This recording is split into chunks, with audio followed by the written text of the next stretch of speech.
इथे एक आपली पदावली दिली आपल्याला. त्या पदावलीमध्ये 102 गुणिले कंसात 304 अधिक 304 कंस बंद.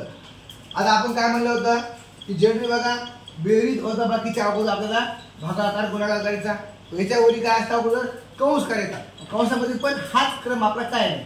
आता इथं बघा भागाकार आहे कंसामध्ये नाही, गुणाकार आहे का बघा, भागाकार दिला इथं, गुणाकार दिलाय. मग काय बेरीज, ही बेरीज करून घ्या. हे दोन आहेत तर समोरचेच अपूर्णांक उपाय करायचा. मग समोरचे म्हणजे काय दोघांचा छेद 4 आणि 4 8 करायचं नाही, हे 4च कायम होते. आणि फक्त अंशाची बेरीज करून घ्यायची 3 आणि 3 6. एकदा ही बेरीज केल्यावर हा कंस आता काढायचा नाही.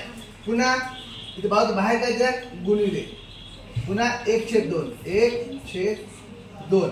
आता गुणाकार कसा होते, तिरपी काढाकडी करा, असं इथं काढा किंवा इथं काढा. बघा आता बे 1 बे बे 6 3/4 आलं म्हणजे 3 1 3. असं बघितला पाहू इथे इथे 1 उरला, खाली 1 उरला, गुणिले इकडे वर 3 उरले, खाली 4 उरले, 3 1 3. पुढे बघा गुणाकार 3 1 3 आणि 4 1 4. हे याचं उत्तर आलं आहे. सगळे ते लिहून घ्या.